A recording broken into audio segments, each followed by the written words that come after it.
मैंने पावर तो पामन बगे होंगे मनपुर सिबो मथंगा ओलेसिबो सही लिसान सिना पालेसी कनानो हजिकी लेबा मयाम अमा अखोगी मनपुर सोकप याबा लो मयाम थमजलमीबा कनो तौजिन कराय मतम थममबनो हाइदा हारुगा अखोइना थममो तो फते खंगनी नोय लौथोना मजे ताइनानी हा नते ताइनानी हाइद्रो लिसान सिना तौबा दुरे मपान फतौदी मयाम तौबदो नंग सेंदो ना हाइबा चमाने बसिदी सिगमा से अखोइ प्रजा सिंगी मोय कयम तौ सिते बसिदा प्रजा सिंगी कयम त खंब जानते मोयसे मोय खक्ते नि खलिसे इरांग मरिसे ने नान हाइदो अतमे लोंदा भोट खोम चलिने हजिमो असिगु भोट मतम लाबा आइदी लीगल पर्सन मोयना हाजगेदि हजि 352 से सिगी मतुंगिना अखोइ मणिपुर की लेइबा को अखोइ की कुकी डोमिनेटेड एरिया दा इमरजेंसी लाउथो ओदबि मरम से कराय नो मरम दि कनो प्रेसिडेंट रूल चलाइरा बौदा प्रेसिडेंट रूल थम बौदा कंट्रोल तोबो ngमक्ता तागदि इमरजेंसी नत्रगदि उपाय लेते अदन अखोइ हाइजे इमरजेंसी लाउथोपियो सी मरक सिदा हजि अखोइ मिकोक थीनि खोकनि गायदो कायदि मिकोक थीदो नो हजिपो मणिपुर से जु लोइरेबने याम फजरबा फी अंगौबदो हजि मचे सेगारमदना को हजि फोटो रिबने केनो तोरगा अखोइगी येतुम तोर फोटो रिबने मोइ अहिबा पॉलिटिशियन अहिबा मयामना मतलब ममदो पॉलिटिकल पार्टी है बसिबो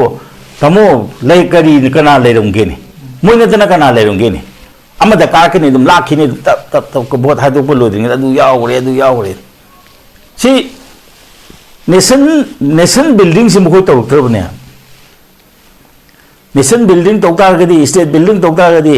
माय कार खोंजदा दुम लयु हागिदो नत्रो आइगी दुकान सिल्ला लोरेना मीबु पंगोंग कौशलगा अदु स्टेट तबो दु बिल्डअप तौबो याब्रो स्टेट बिल्डअप तौगे तागदि तंबिगेदबनि ओपोजिशन की रोल तंबिगेदबनि हे नंग कारेदो अंगोंद चंगनिंगजु चंगबु यारो हायदना मसी तौनरकदबनेबा अखोइदि लिसांसिना निंथौ पालकनिना डेमोक्रेसी ओलको मतमदि अखोइदि पुरा पथरा ओनग्रेबा दे अखोइदि वेस्टर्न एजुकेशन जो याम हाना फांगमनते हजि कुकीने हेंजलेसि केगिनो ब्रिटिश हमनाबो मोयना हेले को वेस्टर्न एजुकेशन मोयना हेले अखोइ इंग्लिश की लाइक तंबगीदमक्ता युम हलकपदा इरु जाथोगा चंगबसि पमो पाउ खंगमदिने दो मांगे दनको लाइक तंब मांगे ना हलकपदा इरु जा हले हादो अदु को मने अखोइदि वेस्टर्न एजुकेशन की मंगा लेबो कांबु नतेब वेस्टर्न एजुकेशन की मंगा लेबो कांबु दुगा लेतब कांबु सिगा पुंजलप मतमददि कइदौरे हौजि अखोइना हाइनिंगदब पोट मयाम ले फोंगना नैनबो यादबसु ले अदना सिगी पोसे लेबिनेना ngसाय हाजिदो असुकोइना मणिपुर आराम तौबीरे हाइदना लाउदना खोंगदना मी मयाम सिगरबाउतजु अखोइगी नहारोन सिंगसिना हाइदिसि चुम्मिना हाइना वा मचेदमत ngangbidaba सेंट्रल गवर्नमेंट वारी साननब होनबिदब मणिपुर कायबे यादनब प्रोविजन करी हापसिगेसु लेतब सी गुंब मयाम सिगी मरक सिदबु अखोइ हजिको याम समना हाइतागदि मसीगी थोकलेबे इरांगसे ngसाइगी को अखोइगी मखोंगसे सुम सामनगिदना टेक याब मतमद टेकलाबने मरमदि कइनो करिगुम खर नोमुबदि टेकलखरबने अदा मसे हंजन बाहाबसे हेक्ते इराय लेना हंजन बा याब नते तो तौबदबु हजिको हंजन दबसु यारो हंजन बा याब नते हाइदना लेबा कायबे याबसु नते अदनि तबुम थोबुजि करिनो अन हाइबद लम हेले मिसिंजे खुतक कंट्रोल तौबुम संगे मोइसिदा हाना लेरंबा लेबम थोकपसिंगने लेबम थोकतबसिंगसिना हजि पार्लियामेंट लाउब सुमाइना को तांथोकिबा रिपोर्ट तौगिबा मसिन संगे अदु नत तारगदि मसागी को अखोइगी कनोसि लेरोय अदुगा हंदकी लाइबा खुइ ऑनरेबल प्रेसिडेंट लाई ngaiसिदा सुमाइना सिगी लाइन सिदा कितंग पुबिरकपा अदिंग ngसागे अखोइगी मनुंगदा वारिबा आईडीपी करे करासे हन्ननबा होनबा अदुगा मरकसिदा हौजि जिंगरांगजु मोइना कनोदा यावबदा ब्लेम फायर तौय हाइको कनोरोमदा खामेलो रोमदा को आपसे ब्लेम फायर तौय हाइ नान चिंगांग दे लंबेन सेमजेले हाइ खुलाई पाइबा मयाम मोय दुम फोंगना दुम लेइरि मसी थूना कंट्रोल तौबियु अदुगा अखोइगी मणिपुर से उपाय लेते मथंगी कनोददी फेब्रुवारी ददी करिगुंबा पॉपुलर गवर्नमेंट मा लाए लाक्त्रगदी इमरजेंसी ओना चलाई बिरो ओना अखोइ डिमांड तौबो म चंगे अदा मणिपुर से इमरजेंसी थमगा ngसागी को अखोइ कुकी मिलिटेंट सिंग से कंट्रोल तौबो म चंग अदु नथ्रि बौती मणिपुर दा को नॉर्मल सिगी से नॉर्मल से लापो सुंगम ngमोय होजे हाइसिनी ने करादि लाकदना इमेलेम चंगुदा मोय याम तौरेसिदी संग चंगै दु केनो अदु दा करी आइडिया नो काय Simba yam फत्तबा वखल Sid लेगिरेबको अदुना Masih ngasa akhoi ko ngasa haje badmana hoji hoji ma briefing da ma soidana hairamani adana ma akhoi honorable president lai se karam mayong da lakpo no haibadu madi horen do pa hoyen taru ga khangani hayeng de amoy khar mawong tang khangan handaki president gi visit to Manipur, it's symbolic, it's historical obani, it's not normal. Hanagi mamangi prime minister gi fail oi ba khongcha to adum nadi ohen bigen hoi pabung wa form thambi am significant oi ba du khongcha dam ohen biu lebak sigi mahak mamani tho iba highway gi boira su resettlement gi oi taraga su mayam pun mak se solve tong ba hona biramu aduka tho iba pot si mahak ta sengna akhoi gi regarding su gi matter boira su ta sengna khangbra khangdabra mahak phajana hana laktinge gi mamang da huji ladibi issues mayam se brief ta form thokpani masi governor na tawrabra haibe ka choba room mama khatang ne ningai oba pamusu pabung na puthok pire iswai gi matang su pachana khangaga yengsil la kan da processing se mai pak na ba mafam chana thabak tharang jing paikhat birak na ba tawbiram gani haibe gi tawbiramu haibe wa form do pabung na thambi ru yamna historical oiba adung significant oiba normal na taba khongchat ni na lawe ba form se leire ai oza tom cha dam lak chigi oza gi moto oza kamain thambi ningi ekoi gi chahi ani makhai surabasta karigumba hong bama lakani kaina khanbibra makoi president gi visit sina any significant kamain thambi ningi oza nong to bai biur pronok bai khrom jare ando aina matang sida hajening badi hoi manipur gi kaino si ko issue si yam lu issue ni handak ki dauriba me gi tang hum de gi thok pasina tongan ba yam hena kanjan ba podamani masini sa ge kuna normal si purak piu na haise daida normal si purak na bo na ba matam da pr lakh ba matung da pr gi kan hai tare ko moi honna zaman haigedra masanan mamang da prime minister lame mayam na pn da bo khota ba mapung pai phadi ha na to an bam chakre ko prime minister moi purak ngami hojik su moi president si pure ada khoi gi tabum thok thabak ti kari no na habi matam da prime minister lakku matam da na traga na president lakku matam da khoi na makoi da che chang de ku pa khoi pisan ma thok ta moi intelligence lai jarabni khangam mani haibudu na di khoi democracy de di matu yani khangde thajade maram de kari no da hoje khoi na khangmuda khoi gi hojik tawriba manipur da face tawriba si khang khong de ne ka thok thok om di natte masi hairu ta ga de moi na khoi da engonda mari lena da bo wangang nge haidan hai singang de ba ya da ngangak pane hojik manipur india gi maru oiba ministry ba hairo office ba hairo makko maru sida kana yauthok khrage ba khoi som de lo yawre akhoi ga khana akhoi de yengjali ba kambu singsi gi mi sing na hoji makko maru si lo yauthok khre moi nungti gi phamina no gani nungti gi wa hairom gani akhoi se dungai nungti gi phamina ba nungti gi wa haiba mina wa ngang musi sum boi ning ba ta mado sumi la li khang na ba sa gi akhoi na yam akan ba representation mayam ama ko khoi chi mayam ama thar ga khoi sa un na ngang na bam sang do handiki la iba sida ngasai gi ko nahan prime minister la me la amadu khoi pen da ba mayam lai sigi marak sida so khoi gi moina taw da mayam ama taw dre idp khangde ama khangde taw driba mayam si president la kane haida pi ba paw si kuira bane la kane na haiba se adu kana karamba group na president la ko tar ga di akhoi chi karamba pisalok sige na kana na prepare to ge sem sa ge hanadi president yongna na ba prime minister yongna na ba chi di am di thai ko hojima masala abane mo khong na thong na khona ada sappa matam da mla mayam na prime minister unage na tra president unage haibada unabum pidabado hojikti mo khong na thong na praja sing ji unarage na la abane masida akhoi na somna kan gi response kamaina tawrage akhoi na response phajana tawdana mina adagi thabak tawrok matam da akhoi na kari no haidoris adagi da mo ada salaga unana mo honaro ni na yumda laga unaba matam da thongbo hangdok to nang na ai unaba lai kari gi no na sungpi pira ko si misi gumba si taseng hai ta di masi akhoi ga phaba ori bra taseng na hai ta ga di akhoi gi thoiba potse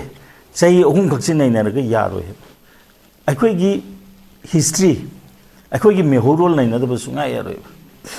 akhoi india da karmo kanda merger agreement to ge 1940 ga 9 da na to risi akhoi ha ma da kamaina chala mukhoi na akhoi ji kamaina akhoi lebak ji pambi ge मोइना अखोइसे chief commissioner की province ओन पालिम मतमसिदा मणिपुर की कनोसे area से को मणिपुर हाबसे कमाई डिफाइन तो शेड्यूल 1 दा चीफ कमिश्नर की प्रोविंस तौना एडमिनिस्ट्रेशन तौरबदो अदु मणिपुर ने है मतमदना मणिपुर की कनोसे अखोइगी डिस्ट्रिक्ट मयाम खाइदुए हजे हजिक लान हौरिबो कांगू सिंगसिना अखोइगी मतकता मितै उ मुथत होनर कांगू सिना नई इम्फाल मरकी स्क्वायर किलोमीटर अदु खक्तने अखोइगी हिस्ट्री दा इंडियन कॉन्स्टिट्यूशन दा अखोइगी एरिया पीरी सिदी अखोइगी डिस्ट्रिक्ट खाइदुए सिदी मणिपुर की डिस्ट्रिक्ट असुने पीरी सिदी मोइजे तौगिन यामु तौबने अखोइदु सितबने मरमदि कनो अखोइ मितै से याम पंगबो कांगबुने न खल्ले मितै सिंगसिदी याम कनबनी मोइ मरकता को अखोइ सिदी को करिगुंबा पैसा ने खंगदे लुपा ने खरा हुंजनरगा अखोइ मसेन पंखत तमाय खनजनी अखोइ लाइगर पोने न खनबगिने मसिदा ngasi अखोइना करिगी वानिंगाय करि लेगी अखोइना सिदा अखोइ तंपाक्ति अदु खक्तनी हाय कांदा अखोइना करिगी पाखनिया करि लेगी अखोइ डिस्ट्रिक्ट खारि मेम ददी नॉर्थ ईस्ट को साउथ वेस्ट दि सदर हिल्स काइजे मणिपुर की डिस्ट्रिक्ट ngakतनी ने सिमा दे अतोप मना अखोइगी कनो पिरम मतमदा हजिक को अखोइसे तोंगाना अखोइ तोंगान बलेबा मो निंगतम बलेबा मदे इंडिया दे यावबने हारे अदु ताकदे आर्टिकल 3 जे ngasi बौतो मणिपुर आर्टिकल 3 जे पानबे यारोय हाइदना कनागु बमदन होना दिसि करिगिनो पॉलिटिकल पार्टी अमतन होना बि दिसि करिगिनो अखोइ दमता अमित शाह मसामंगना हाइग्रि नत्रो मणिपुर का त्रिपुरा का सिदी तोंगाले मखोइ टेरिटरी सोकपा यारोय है मोइ पोको कुइदे अदो हे हौबुदगी इंडिया ना मणिपुर मर्ज तब होबदगी हे मणिपुर से सुमाइना मर्जर तबने दिन मणिपुर की टेरिटरी सोकपीगनो आर्टिकल 3 से एग्जाम्पशन तब हाइद्रि कइनो अदुगी महता 371 सी द मोइ करि हाइरि खोय अंगकपनी ने अखोइ इंडिया की को इमरजेंसी प्रोविजन है नाम ले 352 को आर्टिकल 352 सिदा इमरजेंसी चलाइरनी इमरजेंसी से हजि मणिपुर चलाइबे यारबनी ममदि केनो द प्रेसिडेंट रूल ना हजि ngamaktrabane emergency proclamation of emergency is kind of if the president is satisfied that a grave emergency exists whereby the security of India or any part of the territory thereof is threatened whether by war or external aggression or armed rebellion have never adu takade hoji chingda leiba kangbu singsina kuki kangbu sina hoji nongoi paidan toriba kholiba mayam se ingta de handik president lakpa sida ekoi emergency salai bi haiba ekoi kari kai ge president rule na kuki control to bangamdre adu takade 352 की मतुगिना एखो emergency लौथोकपिरो हाइना Manipur दा emergency लौथोकपिरो ना हाइबा सब याना यारबने लोइना मंगना तरजे any part हाइबनिना cookie लेरिबा जगा सिंग सिदा emergency लौथोकपि हाइगदनि मसे लौथोकुम थोयबा मसे मसिमा एखो हाइहोगदम अधिक अतोपमना सिनतबदा करिगुंबा इमरजेंसी से लई तारगदि इमरजेंसी एक लेबा कइदोगदे हेदा 353 the effect of emergency kaino haikando executive power of the union shall extend to the giving of direction to any state as to the manner in which the executive power is to be exercised emergency bu law jaga dadi kamai tawdna leba nga kadege have the union executive na state ta direction pi bangam me adu bo khoi ki manipur de kamai to ge have matam ko 371 c da 1971 da pusalakpani 371 c da moina kamai na ha ge have matam ko close to the 371 C की close to the यावरी से अमीना से बको पाद भी याद बमता हम लाए C की 371 C की close to the यावरी से कमायना हाई हाई मतलब देखो नसेगी कोई ये सीधा ले रहा stage दा अम close to the यार close to गिलो सेलेक्ट पड़े यावरी से the executive power of the union shall extend to the giving of direction to the state as to the administration of the said area the hill area ne hill area da kamaina langa nga deba nga ka tige habagi power se union executive ki power pi thoe adu da ga di masi emergency provision ne ase emergency law mafam de season ga da se manipur de 371 c ek pusala puse karam kan pusala ki ga habda ko constitution ke 27 amendment 1971 da with effect from 15 to 1972 की ना होजिक pock मसी चटनरी बनेबा अई दादे जी मणिपुर होजि चिंगी जगह दा होजि emergency Lebra असि के नाम त के मांग दे अदि मु हिल हाइरे हिल से कइनो मणिपुर अपुनबा म लेर मसिदि ngसागी अखोगी हिल से कमायना लौथोकनी प्रेसिडेंट ना लौथोकप याय अदुगी नियम लेते लौनिंगबा मफम दा लावबा अदुनदी होजि मणिपुर की प्रॉब्लम से थर्ड मे दगी राबा बाबुंग नबुदे हाबी को थर्ड मे की ममांग दे याम नुक्सिनना लेरमदो हाइन हाइबा थर्ड मे की ममांग दो नुक्सिनना लेरमब्रो अखोगी मणिपुर द नुक्सिनदबा मनुंग द थरुम तरुंग बसि क्याम कुइरगे तौहनब सिल्लिब अहानबा अखोइगी को मणिपुर न निंग तमनिंगदा इलेक्शन तौब मतमदा चिंगी यावरिबनी अखोइगी मिते पांगनगी यावरिबनी लोइनम कम्युनिटी लोइनम रिप्रेजेंट तौरबिनी मतमदर केमते खन्ना चाइनदे अदु मतुंग लेदि सिगुम्बा कॉन्स्टिट्यूशन प्रोविजन मयामसिना तन्ना तमना तमना तमना सुम तौरक्तना को ngasai ko wamai omak tana akhoi masin nungsin halak tabji kyam kuirage ba third me gi mamang si do khoi nungsin naram ra ba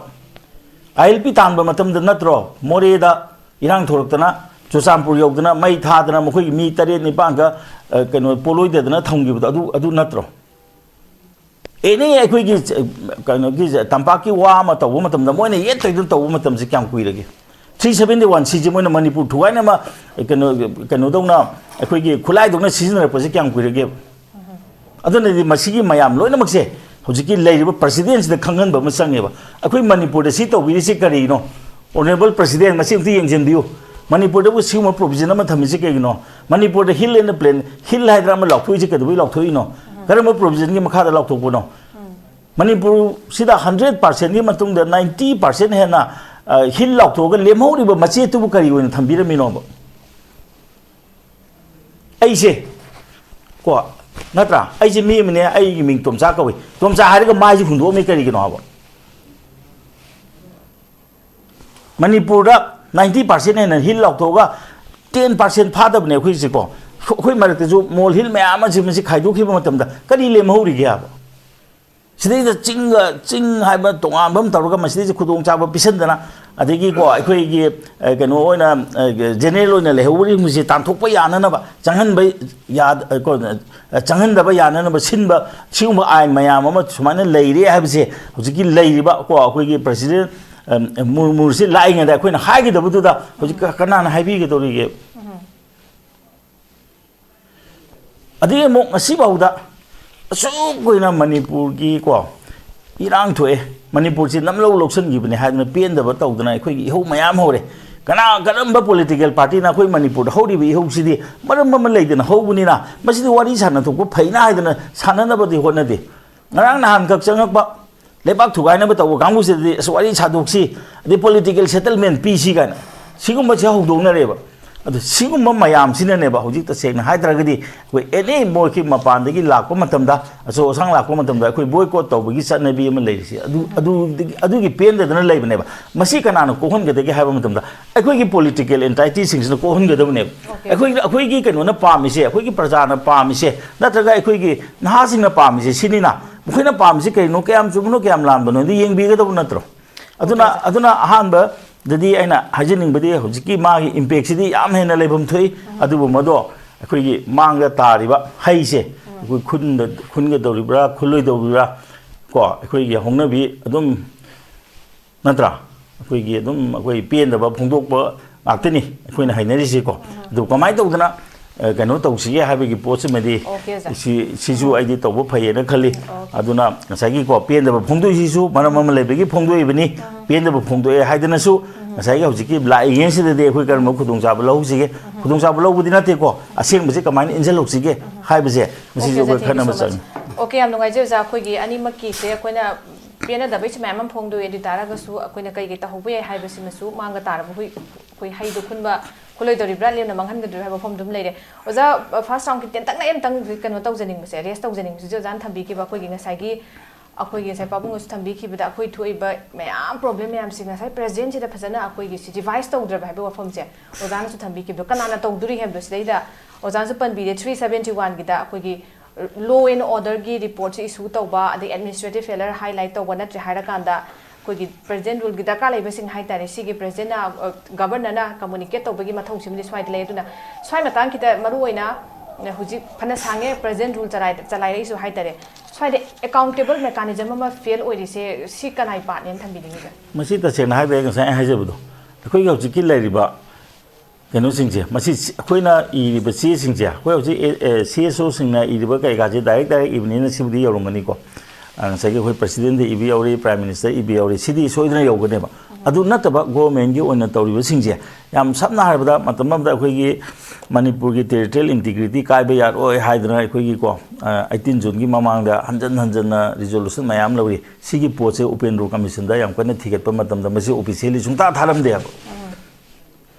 chief ꯃꯤꯅꯤꯁꯇꯔꯅ ꯄꯥꯔꯁꯣꯅꯦꯜꯂꯤꯗꯤ ꯊꯥꯏ ꯑꯗꯨꯒ officially ꯊꯥꯕ ꯍꯥꯏꯁꯦ ꯀꯩꯅꯣꯗ secretary ꯅꯠꯇ꯭ꯔꯒ commissioner ꯊꯥꯕꯤꯒꯗꯧꯅꯦꯕ ꯁꯤ official ꯊꯥꯕ ꯑꯃ ꯆꯪꯉꯦꯕ ꯑꯗꯨ ꯃꯁꯤ ꯍꯟꯗꯛ ꯊꯥꯕ꯭ꯔꯥ ꯊꯥꯗꯕ ꯍꯥꯏꯁꯦ ꯀꯅꯥꯝꯇꯅ ꯍꯪꯅꯗ꯭ꯔꯦ ꯑꯗꯣ ꯍꯧꯖꯤꯛ ꯇꯁꯦꯡꯅ ꯍꯥꯏꯕꯗ ꯅꯍꯥꯟ ꯑꯃ ꯄꯨꯊꯣꯔꯛꯏꯅꯤꯗꯅ ꯑꯩꯈꯣꯏ ꯁꯣꯝ ꯅꯥꯀꯟꯗꯅ ꯑꯩꯈꯣꯏꯒꯤ ꯃꯅꯤꯄꯨꯔꯒꯤ ꯂꯣꯟꯁꯦ ꯃꯤꯇꯩꯂꯣꯟꯁꯦ ꯀ꯭ꯂꯥꯁꯤꯀꯦꯜ ꯂꯦꯡꯒ꯭ꯋꯦꯖ ꯆꯟꯅꯅꯕ ꯍꯣꯠꯅꯔꯦ ꯑꯥꯗ ꯆꯦꯝꯗ ꯏꯈꯠꯂꯝꯗꯦ ꯍꯥꯏꯗꯅ ꯑꯗꯨꯅꯦꯕ ꯑꯗꯨꯃꯥꯏꯅ ꯇꯧꯗꯅ ꯉꯁꯤꯐꯥꯎꯗ ꯂꯩꯔꯤꯕ ꯑꯩꯈꯣꯏꯒꯤ ꯂꯩꯔꯤꯕ ꯄꯣꯠ ꯂꯩꯔꯤꯕ ꯔꯤꯄꯣꯔꯠ ꯃꯌꯥꯝꯁꯦ ꯃꯁꯤ ꯀꯃꯥꯏꯅ ꯏꯈꯠꯂꯝꯒꯗꯒꯦ ꯍꯥꯏꯕꯗꯤ ꯑꯩ ꯉꯁꯥꯏ ꯍꯥꯏꯖꯕꯗꯣ ꯃꯀꯣꯛ ꯃꯔꯨꯈꯩꯗꯤ ꯃꯣꯏ ꯂꯣꯏ ꯐꯝꯗꯅ ꯂꯩꯔꯦꯕꯀꯣ ꯐꯝꯃꯕꯅꯤꯅ ꯑꯩꯈꯣꯏꯁꯨ ꯄꯨꯔꯥ ꯄ꯭ꯔꯖꯥꯒꯤ ꯊꯥꯖꯕꯁꯦ ꯂꯩꯇꯦ ꯏꯁꯥꯒꯤ ꯑꯣꯏꯅ ꯊꯥꯖꯕ ꯂꯩꯇꯦꯕ ꯄ꯭ꯔꯖꯥꯒꯤ ꯋꯥꯗꯤ ꯑꯣꯖꯥꯒꯤ ꯃꯤꯠꯌꯦꯡꯗꯒꯤ ꯂꯥꯛꯏꯕꯁꯤꯒꯤ ꯃꯔꯝꯁꯤ ꯃꯥꯒꯤ ꯄꯔꯄꯁꯁꯦ ꯃꯁꯤꯒꯤ ꯁ꯭ꯋꯥꯏꯗ ꯈꯤꯇꯪ ꯗꯦꯞ ꯑꯣꯏꯅ ꯍꯥꯏꯇꯥꯔꯦ ꯃꯔꯨꯑꯣꯏꯅ ꯍꯧꯖꯤꯛꯁꯦ ꯑꯩꯈꯣꯏꯒꯤ ꯂꯤꯗꯔꯁꯤꯞ ꯈꯟꯕꯒꯤ ꯑꯗꯒꯤꯗꯤ ꯄꯣꯄꯨꯂꯔ ꯒꯚꯔꯟꯃꯦꯟ ꯑꯃ ꯑꯩꯈꯣꯏꯒꯤ ꯄꯥꯟꯕꯒꯤ ꯍꯥꯏꯕꯅꯆꯤꯡꯕ ꯍꯥꯏꯗꯤ ꯄꯣꯂꯤꯇꯤꯀꯦꯜ ꯈ꯭ꯔꯥꯏꯁꯤꯁꯀꯤꯁꯨ ꯑꯆꯧꯕ ꯄꯣꯠ ꯑꯃ ꯂꯩꯔꯤꯕꯗꯅ ꯑꯗꯨ ꯃꯥꯒꯤ ꯈꯣꯡꯆꯠꯁꯤꯅ ꯁ꯭ꯋꯥꯏ ꯃꯇꯥꯡ ꯁ꯭ꯋꯥꯏꯗ ꯀꯔꯤ ꯏꯐꯦꯛ ꯂꯩꯕ ꯌꯥꯏ ꯀꯥꯏꯅ ꯀꯃꯥꯏꯅ ꯊꯝꯕꯤꯅꯤꯡꯉꯤ ꯑꯣꯖꯥ ꯃꯁꯤ ꯃꯥꯒꯤ ꯃꯇꯥꯡꯗ ꯏꯐꯦꯛꯀꯤ ꯋꯥꯗꯤ ꯃꯥ ꯍꯧꯖꯤꯛ ꯀꯣꯃꯔ ꯃꯦꯗꯤꯌꯥ ꯄ꯭ꯔꯦꯁ ꯕ꯭ꯔꯤꯐꯤꯡ ꯇꯧꯔꯤ ꯑꯁꯤ ꯇꯥꯔꯒꯗꯤ ꯍꯧꯖꯤꯛ ꯑꯣꯅꯔꯦꯕꯜ ꯀꯣ ꯄ꯭ꯔꯁꯤꯗꯦꯟꯅ ꯀꯔꯤ ꯍꯥꯏꯅꯤꯡꯉꯤꯕꯅꯣ ꯑꯩꯈꯣꯏ ꯁꯣꯏꯗꯅ ꯈꯪꯒꯅꯤ ꯍꯧꯖꯤꯛꯀꯤ ꯑꯣꯏꯅꯗꯤ ꯑꯩꯈꯣꯏꯁꯤ ꯚꯥꯞꯅ ꯁꯥꯕ ꯁ꯭ꯄꯦꯀꯨꯂꯦꯁꯟ ꯍꯥꯏꯕ ꯇꯥꯔꯦꯀꯣ ꯋꯥꯈꯜꯅ ꯆꯤꯡꯁꯤꯜꯂꯒ ꯑꯗꯣ ꯍꯧꯖꯤꯛꯀꯤ ꯂꯩꯔꯤꯕ ꯉꯁꯥꯏ ꯂꯤꯗꯔ ꯈꯟꯕ ꯈꯣꯠꯄꯒꯤ ꯃꯇꯥꯡ ꯑꯩ ꯉꯁꯥꯏ ꯍꯥꯏꯖꯔꯤꯗꯣ ꯍꯧꯖꯤꯛ 252ꯒꯤ ꯃꯇꯨꯡ ꯏꯟꯅ ꯑꯩꯈꯣꯏꯒꯤ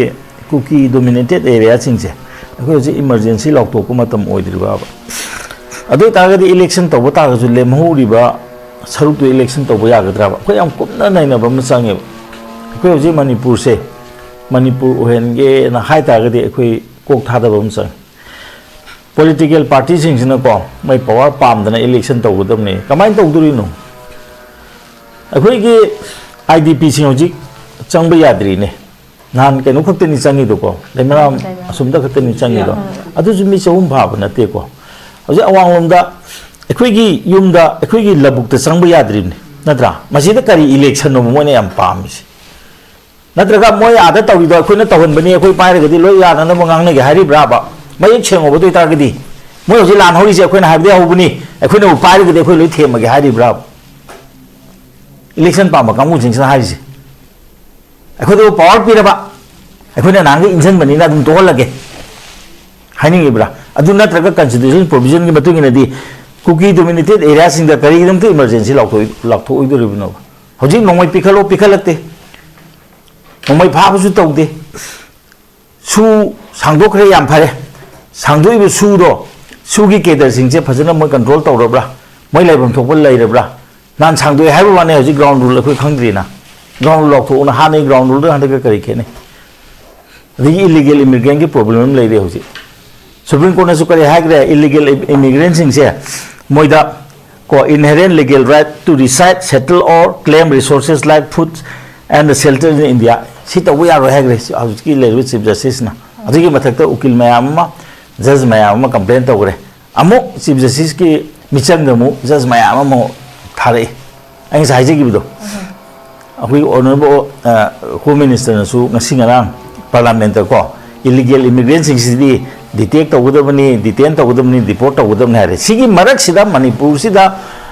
अखोई खंगे हाना सेंटर दगी इलीगल इमिग्रेंट से कनो अखोई बायोमेट्रिक लो हाइबम लेरे क्याम लौगरे होजि केमतो फोंदोक ngamgidre को होजि अनोब चांगप खरबदी कनो आर्मी ऑथोरिटी दगी हारक पले अदु अतै दि ngamdre मिजोराम गिदी 54% हेना तौगरे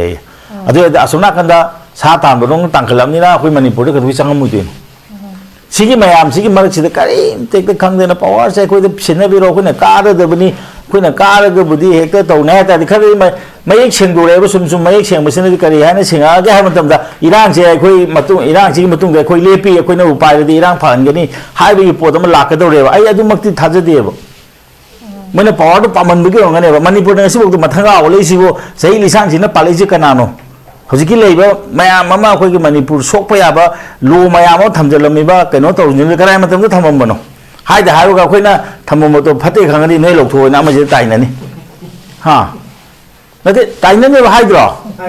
लिसांग सिना तौबा दुरे मपांदा फतौदी मयाम तौमदो नंग सेंदोना हाइबगा चमाने बसिदी सिंग से अखोई प्रजा सिंग मोई कहीं तो सिद्धे बसीदा प्रजा सिंग की कहीं तो खंड जानते मोई से मोई मोई खगते नहीं खली से इरांग मरी से ने नान हाय दो आते में लोग बहुत खूब चली ने जिम असी को बहुत मतलब लाबा आई दी लीगल पर्सन मोई ना हाजे के दी होजी 352 से सिगी मतुंग इना अखोई मणिपुर की लई बको अखोई की कुकी डोमिनेटेड एरिया दा इमरजेंसी लाउथो ओदबई मरम से कराई नो मरम दिगे न प्रेसिडेंट रूल चलाइर बौदा प्रेसिडेंट रूल थम बौदा कंट्रोल तब ngमकता तागदी इमरजेंसी नत्रगदी उपाय लेते अदन अखोई हाइजे इमरजेंसी लाउथो पियो सी मरक सिदा होजी अखोई मिकोक थी नि खोत नि गाइदो कराइदि मिकोक थी दो नो जिपो मणिपुर से जु लोरे बने याम फजरबा फी अंगोबदो होजी मचे सेगारम देना को होजी फोटो रिमने केनो तोरगा अखोई की ये तुम तोरो फोटो रिमने मोगी अहिबा पॉलिटिशियन अहिबा मयामना मतलब ममदो पॉलिटिकल पार्टी है बसिबो तमो ले करी कना लेरंगेनी मोइने तना कना लेरंगेनी अमदा काकनी दम लाखिनी तब को बहुत हादो को लोदिंग अदु यावरे सी नेशन बिल्डिंग से मखोय तौरबने नेशन बिल्डिंग तौतारगदी स्टेट बिल्डिंग तौतारगदी माय कार खोंजदा दुम लयु हागिदो नत्रो आइगी दुकान सिल लोरे ना मीबू पंगों कौशलगा अदु स्टेट तब अदु बिल्ड अप तब याब्रो स्टेट बिल्ड अप तौगे तागदी तंबीगदबनी ओपोजिशन की रोल तंबीगदबनी हे नंग कारे दो अंगोंद चंगनिंगजु चंगबु यारो हायदना मसी तौनरकदबने बा अखोयदि लिसांग सिना निंथौ पालकनिना डेमोक्रेसी ओलको मतम दे अखोयदि पूरा पथरा ओनग्रेबा दे अखोयदि वेस्टर्न एजुकेशन जो याम हाना फांगमनते हजि कुकी ने हेंजले से केगिनो ब्रिटिश हमनाबु मोयने हेले को वेस्टर्न एजुकेशन मोयने हेले अखोय इंग्लिश की लाइक तंबगी दमकता युम हलकपदा इरु जाथोगा चंगबसी पमो पाउ खंगंगनी ने दो मांगे दनको लाइक तंब मांगे ना हलकपदा इरु जा हले हादो अदु को मने अखोय द वेस्टर्न एजुकेशन की मंगा लेबो कांबु नते वेस्टर्न एजुकेशन की मंगा लेबो कांबु दुगा लेतब कांबु सिगा पुंजलप मतम ददि कई दौरे होजि अखोय हाइनिंग देबो पोट मयाम ले फोंग ने नेबो यादबो सुले अदना सिगी पोसे लेबिनेना ngsa हाजिदो असुकुना मणिपुर आराम तौबीरे हाइदना लाउदना खोंगदना मी मयाम सिरबौतजु अखोयगी नहारोन सिंगसिना हाइदिसि चुम्मिना हाइना वा मचेदम त ngangbidaba सेंट्रल गवर्नमेंट वारी साननब होनबिदबा मणिपुर कायबे यादनबा प्रोविजन करी हापसिगेसु लेतबा सी गुम्बा मयाम सिगी मरकसिदबु अखोय होजिको याम समना हाइतागदि मसीगी थोगलेबे इरांगसे ngसाइगी को अखोयगी मखोंगसे सुम सामनगिदना टेक याब मतम टेकलाबने मरमदि कनो करिगुम खर नोमुदी टेकलखरबने अदम से हंजन बाहाबसे हेक्ते इराय लेना हंजन याब नते तो तौबदबु हुजिको हंजन दबसु यारो हंजन बा याब नते हादना लेबा कायबे याबसु नते अदनि तबुम थोबुजि करि नो अन हाइबो लम हेले मिजि खुतक कंट्रोल तौबुम संगे मोइसिदा हाना लेरंबा लेबम थोकपसिने लेबम थोकतबसिंसिना हौजि पार्लियामेंट लाउब सुमाइना को तांथोकिबा रिपोर्ट तौगिबा मसिन संगे अदु नत तारगदी मसागी को अखोगी कनोची लेरोय अदुगा हंदकी लाइबा कोई ऑनरेबल प्रेसिडेंट लाई ngaiसिदा सुमाइना सिगी लाइन सिदा कितंग पुबिरकपा अदिंगा सागे अखोगी मनुंग द वारिबा आईडीपी करे करा से हन्ननबा होनबा अदुगा मरकसिदा हौजि जिंगरांगजु मोइना कनोदा यावबदा ब्लेम फायर तौ हाय को कनोरोमदा खामेलो ओमदा को आपसे ब्लेम फायर तौ है नान चिंगांग दे लंबेन सेमजिले है खुलाई ताबे मयाम मोय दुम फोंगना दुम लेरी मसी थूना कंट्रोल तौबियु अदुगा अखोगी मणिपुर से उपाय लेते मथंगी कनोददी फेब्रुवारी ददी करिगुंबा पॉपुलर गवर्नमेंट लाए लाक्त्रगदी इमरजेंसी होना चलाई बिरो होना अखोई डिमांड तौबो मचंगे अदा मणिपुर से इमरजेंसी थमगा अदन सगी को अखोई कुकी मिलिटेंट सिंग से कंट्रोल तौबो मचंग अदु नथ्रि बौती मणिपुर दा को नॉर्मल सिगी से नॉर्मल से लाको सुंगम मोय होजे हाइसिनी ने करादी लाकदना इमेलेम चंगुदा मोय याम तौरेसिदी संग चंगै दु केनो अदु दा करी आइडिया नो काय सिंबा याम फत्तबा वखल सिद लेगिरे बको अदुना मसी आंसा अखोगी को आंसा हाइजब दुमाना होजी मा ब्रीफिंग मा सोइदना हायरमनी अदुना मा अखोगी ऑनरेबल प्रेसिडेंट लाइसे करम मायम द लाको हाइबदुमदी होरेन दुपा होरेन तारुगा खंगनी हयेंग दे मोय खर मवंग ताना खंगन जा अखोगी स्टेदा यामना मणिपुर सस्टेनेबल ओइबा पॉलिटिकल मॉडल अमा हाइतारे अदुगुंबा मा सागलकना होनबा मतमदा regional political party ki tangai fadaba adu leire pabung asu thambire aduga akoi gi leiba national political party sidi leiriba akoi gi mayam si phajana state sida thengari basi address tawbodo papung phana tawdaba amasung adugi failure mayam su puthoi hatare in this regard ozagi tenta kamai thambini ai wakil di manipur da regional political party phajana leirame matam amada MPP ko federal party MSCP mukoi gi loinama kano se koi gi ko MP kano se MLA mayam kadana leirame MP puthoke adigi MPP manipur पालमी भी MSCP पालमी भी असुमाय तौना अदुगा अखोई खक्तना तौबुदुबुदी फदी याम फै अदुबो आइना सुम यंगोदा अखोई सिनेरियोदा अखोई गी कनोगी India के top state की मॉडल हाइतारेको तमिलनाडु करिकरासी मोय खता हिंगदे मोयसी सेंटर द पावर पाइबा मीगा मोय दुम चमिने मोयना याना बदुम तौई हैदराबाद ग तौरिसिको मोय से अदुमाय तौना अखोई जी मणिपुर सी अदुगुम मथौ ताबरेन खले मरमदे करिनो हाइबो तमदा अखोई गी regional की inspiration से ना कोई regional political party ना तौरगा मरम दी कहनो दा कोई किसी MP मसिंग